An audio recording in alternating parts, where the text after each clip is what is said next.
ಸ್ನೇಹಿತರೆ, ಮೀಡಿಯಾ ಮಾಸ್ಟರ್ಸ್ಗೆ ಸ್ವಾಗತ ಸುಸ್ವಾಗತ.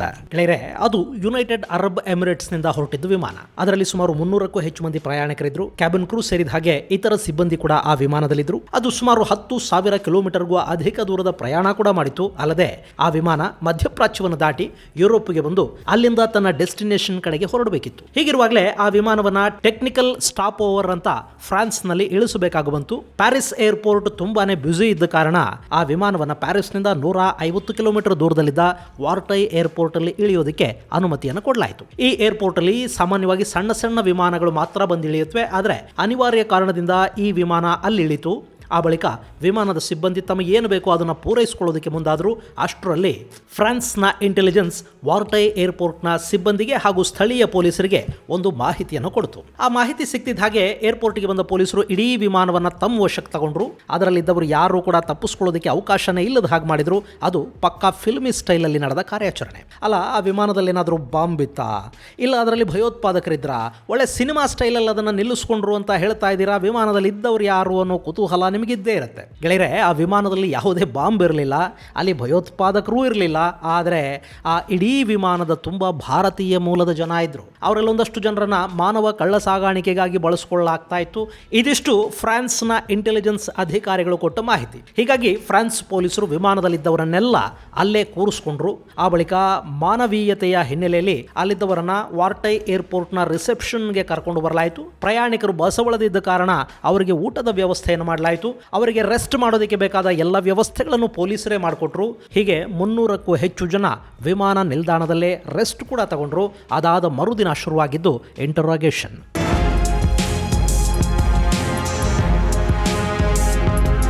ಹೌದು, ಪಶ್ಚಿಮದ ದೇಶಗಳು ಹಾಗೇನೆ. ಅವರು ಆರೋಪಿಗಳನ್ನು ಕೂಡ ತೀರಾ ನಮ್ಮ ದೇಶದ ಪೊಲೀಸರ ಥರ ಹೊಡೆದು ಬಡ್ದು ವಿಚಾರಣೆ ಮಾಡೋದಕ್ಕೆ ಹೋಗೋದಿಲ್ಲ. ಅವರ ವಿಚಾರಣಾ ರೀತಿ ಕೂಡ ವಿಭಿನ್ನವಾಗಿರುತ್ತೆ.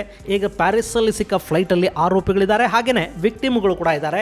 ಹೀಗಾಗಿ ಅಲ್ಲಿ ಎಲ್ಲರಿಗೂ ಮೊದಲು ಊಟ ಹಾಗೂ ವಸತಿಯ ವ್ಯವಸ್ಥೆ ಮಾಡಿ ಅವರು ಒಂದು ಸ್ವಲ್ಪ ರೆಸ್ಟ್ ಮಾಡಿದ ಮೇಲೆ ಅವರನ್ನು ವಿಚಾರಣೆಗೆ ಒಳಪಡಿಸಲಾಗಿದೆ. ಅಲ್ಲಿ ಪ್ರತಿಯೊಬ್ಬ ಪ್ರಯಾಣಿಕನನ್ನು ಕೂಡ ಫ್ರಾನ್ಸ್ನ ವಿಶೇಷ ತನಿಖಾ ದಳದ ಅಧಿಕಾರಿಗಳು ಕೂಲಂಕಷವಾಗಿ ಇಂಟರೋಗೇಟ್ ಮಾಡಿದ್ದಾರೆ. ಅಲ್ಲಿ ಬೆಳಕಿಗೆ ಬಂದ ಅಂಶ ಅಂದ್ರೆ ಅಲ್ಲಿರುವ ಬಹುತೇಕರು ಭಾರತೀಯ ಮೂಲದವರು, ಹಾಗೇನೆ ಅದರಲ್ಲಿ ಒಂದಷ್ಟು ಮಂದಿ ಮಾನವ ಕಳ್ಳ ಸಾಗಾಣಿಕೆಗೆ ಬಲಿಯಾದವರು ಕೂಡ ಇದ್ದಾರೆ ಅನ್ನೋದು. ಸೊ ಅಲ್ಲಿ ವಿಕ್ಟಿಮ್ಗಳು ಸಿಕ್ಕ ನಂತರ ಆರೋಪಿಗಳು ಕೂಡ ಇರಲೇಬೇಕಲ್ವಾ. ಹೀಗಾಗಿ ಪ್ರತಿಯೊಬ್ಬರನ್ನು ವಿಚಾರಿಸಿದ ಪೊಲೀಸರಿಗೆ ಕಡೆಗೆ 2 ಶಂಕಿತರು ಸಿಕ್ಕಿದ್ದಾರೆ. ಅವರನ್ನ ಫ್ರಾನ್ಸ್ನ ಪೊಲೀಸರು ಕಸ್ಟಡಿಗೆ ತಗೊಂಡಿದ್ದಾರೆ.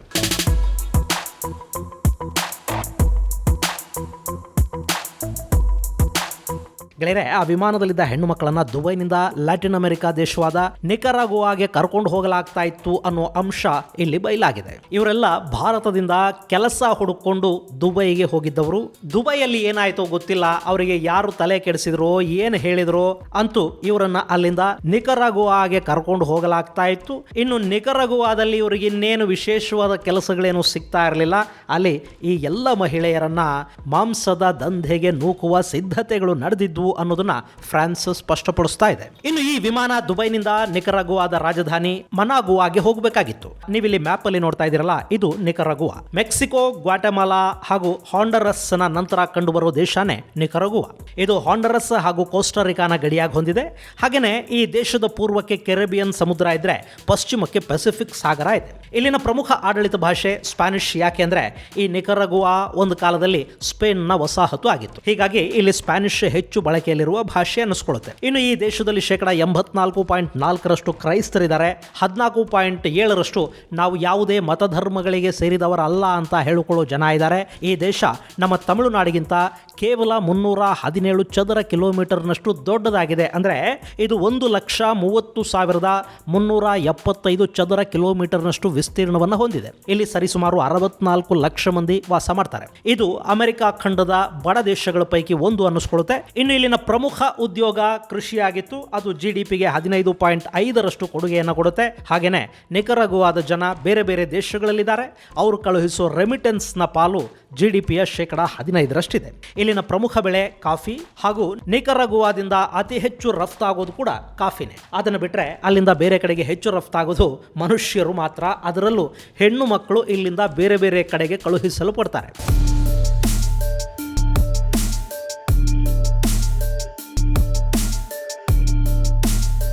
ಗೆಳೆಯರೆ, ಈ ನಿಕರಗುವಾ ಮಾನವ ಕಳ್ಳ ಸಾಗಾಣಿಕೆಗೆ ಕುಖ್ಯಾತಿಯನ್ನು ಪಡ್ಕೊಂಡಿದೆ. ಇಲ್ಲಿನ ಬಡತನಕ್ಕೋ ಅಥವಾ ಸುಲಭವಾಗಿ ಹಣ ಮಾಡಬಹುದು ಅನ್ನೋ ಕಾರಣಕ್ಕೋ ಮೊದಲಿಗೆ ಇಲ್ಲಿನ ಗ್ರಾಮೀಣ ಭಾಗದ ಜನ, ಅದರಲ್ಲೂ ಹೆಣ್ಣು ಮಕ್ಕಳು ದಾಸ್ಯಕ್ಕೆ ಒಪ್ಪಿಕೊಳ್ತಾ ಇದ್ರು. ಹೀಗೆ ದಾಸ್ಯಕ್ಕೆ ಒಳಗಾಗುವ ಹೆಣ್ಣು ಮಕ್ಕಳನ್ನ ನಿಕರಗುವಾದಲ್ಲೇ ಮಾಂಸದ ದಂಧೆಗೆ ಬಳಸಿಕೊಳ್ಳಲಾಗ್ತಾ ಇತ್ತು. ಆ ಬಳಿಕ ಆ ವ್ಯವಹಾರದಲ್ಲಿ ಒಂದಷ್ಟು ಜನ ಪಳಗಿದ್ರು.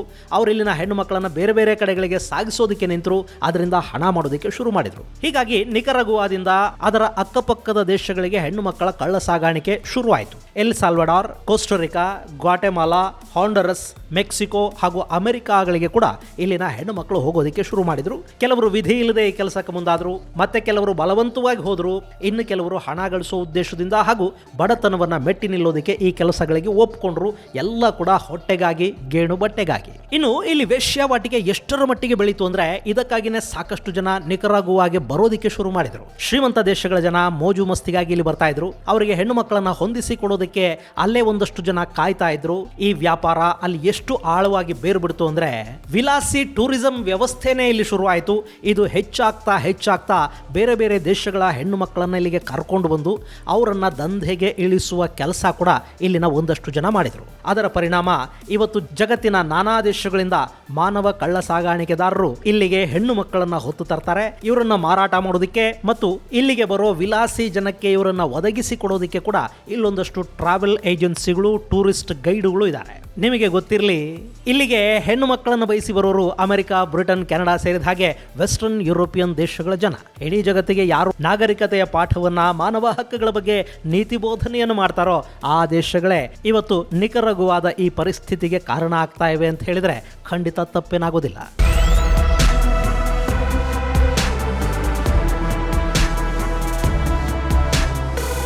ಗೆಳೆಯರೆ, ಇವತ್ತು ಇಡೀ ಜಗತ್ತಲ್ಲಿ ಅತಿ ದೊಡ್ಡ ವ್ಯಾಪಾರಗಳು ಅನ್ನಿಸ್ಕೊಳ್ತಾ ಇರೋದು ಒಂದು ಔಷಧ, ಎರಡನೆಯದ್ದು ಆಹಾರ, ಮೂರನೆಯದ್ದು ಈ ಮಾಂಸದ ದಂಧೆ. ಹೀಗಾಗಿನೇ ಜಗತ್ತಲ್ಲಿ ನಿಕರಗುವಾದಂತಹ ಸಾಕಷ್ಟು ದೇಶಗಳಿವೆ. ಅಲ್ಲಿ ಹೆಣ್ಣು ಮಕ್ಕಳ ಮಾಂಸ ಬಿಕ್ರಿ ಆಗ್ತಾ ಇದೆ. ಇನ್ನು ಈ ನಿಕರಗುವಾ ಆಫ್ರಿಕಾ, ಏಷ್ಯಾ ಮತ್ತು ಅಮೆರಿಕಾದ ನಡುವಿನ ನಿರಾಶ್ರಿತರಿಗೆ ಕಳ್ಳ ಮಾರ್ಗ ಅಂತ ಕೂಡ ಅನ್ನಿಸ್ಕೊಳ್ಳುತ್ತೆ. ಹೀಗಾಗಿ ಈ ದೇಶದ ಮೂಲಕ ಅಮೆರಿಕಾನ ತಲುಪೋದಕ್ಕೆ ಬಯಸುವವರು ಇಲ್ಲಿಗೆ ಬರ್ತಾರೆ. ಅವರಲ್ಲಿ ಸಾಕಷ್ಟು ಮಂದಿ ಈ ದೇಶದ ಮಾನವ ಕಳ್ಳ ಸಾಗಾಣಿಕೆ ಜಾಲಕ್ಕೆ ಸಿಲುಕ್ತಾರೆ. ಇನ್ನು ಇಲ್ಲಿನ ಸರ್ಕಾರ ಈ ಮಾನವ ಕಳ್ಳ ಸಾಗಾಣಿಕೆಯನ್ನು ಏನಾದರೂ ಮಾಡಿ ತಡಿಬೇಕು ಅಂತ ಸಾಕಷ್ಟು ಪ್ರಯತ್ನಗಳನ್ನು ಮಾಡ್ತಾ ಇದೆ. ಆದರೂ ಅದು ಇದುವರೆಗೆ ಸಾಧ್ಯ ಆಗಿಲ್ಲ. ಒಂದು ವೇಳೆ ಇಲ್ಲಿ ಮಾನವ ಕಳ್ಳ ಸಾಗಾಣಿಕೆ ಮಾಡಿ ಸಿಕ್ಕಿಬಿದ್ರೆ ಅಂಥವರಿಗೆ 12 ವರ್ಷ ಕಠಿಣ ಕಾರಾಗೃಹ ಶಿಕ್ಷೆ ಅಂತ ಹೇಳಲಾಗುತ್ತೆ. ಆದರೆ ಅದು ಆಕ್ಟ್ ಅಲ್ಲಿ ಇದೆಯೇ ಹೊರತು ಆಕ್ಷನ್ ಬಂದಿಲ್ಲ. ಇನ್ನಿಲ್ಲಿ ದಂಧೆಗೆ ಬಲಿಯಾಗುವ ಹೆಣ್ಣು ಮಕ್ಕಳು, ಮಹಿಳೆಯರನ್ನ ರಕ್ಷಿಸೋದಿಕ್ಕೆ ಅಂತ ಒಂದಷ್ಟು ಸರ್ಕಾರೇತರ ಸಂಸ್ಥೆಗಳು ಕೆಲಸ ಮಾಡ್ತಾ ಇವೆ. ಇಷ್ಟಾದರೂ ನಿಕರಗುವಾ ಅನ್ನೋದು ಜಾಗತಿಕ ಕಳ್ಳ ಸಾಗಾಣಿಕೆಯ ಕೇಂದ್ರ ಅನ್ನಿಸ್ಕೊಳ್ತಾ ಇದೆ. ಸದ್ಯಕ್ಕೆ ಫ್ರಾನ್ಸ್ ನಲ್ಲಿ ಹಿಡಿದಿಟ್ಕೊಂಡಿರೋ ಈ ವಿಮಾನದಲ್ಲಿ ಕೂಡ ಮಹಿಳೆಯರು, ಮಕ್ಕಳು ಹೆಚ್ಚಾಗಿದ್ದಾರೆ. ಈ ಬಗ್ಗೆ ಸ್ಪಷ್ಟ ಮಾಹಿತಿ ಸಿಕ್ಕ ನಂತರನೇ ಫ್ರಾನ್ಸ್ ಈ ವಿಮಾನವನ್ನ ಅಲ್ಲಿ ತಡೆದು ನಿಲ್ಲಿಸಿದೆ. ಇನ್ನು ಫ್ರಾನ್ಸ್ನ ಅಧಿಕಾರಿಗಳು ಈಗಾಗಲೇ ಪ್ಯಾರಿಸ್ನಲ್ಲಿರೋ ಭಾರತೀಯ ರಾಯಭಾರ ಕಚೇರಿಗೆ ಕೂಡ ಈ ಬಗ್ಗೆ ಮಾಹಿತಿಯನ್ನು ಕೊಟ್ಟಿದ್ದಾರೆ. ಅಲ್ಲಿನ ನಮ್ಮ ರಾಜತಾಂತ್ರಿಕರು ಅಲ್ಲಿನ ಪ್ರಯಾಣಿಕರನ್ನ ವಿಚಾರಣೆಗೆ ಒಳಪಡಿಸಿದ್ದಾರೆ. ಒಂದು ವೇಳೆ ಇದು ಪಕ್ಕಾ ಮಾನವ ಕಳ್ಳ ಸಾಗಾಣಿಕೆ ಅಂತ ಅನ್ಸಿದ್ರೆ ಅಲ್ಲಿ ರಕ್ಷಿಸಲಾಗುವ ಮಹಿಳೆಯರು ಮತ್ತು ಮಕ್ಕಳನ್ನ ಮತ್ತೆ ಭಾರತಕ್ಕೆ ವಾಪಸ್ಸು ಕರ್ಕೊಂಡು ಬರ್ತಾರೆ. ಇನ್ನು ಈಗ ಸಿಕ್ಕಿರೋ ವಿಮಾನದಲ್ಲಿ ವೀಸಾ ರಹಿತವಾಗಿ ಅಮೆರಿಕ ಪ್ರವೇಶದ ಕನಸನ್ನ ಹೊಂದಿದ್ದವರು ಕೂಡ ಇದ್ದಾರಾ?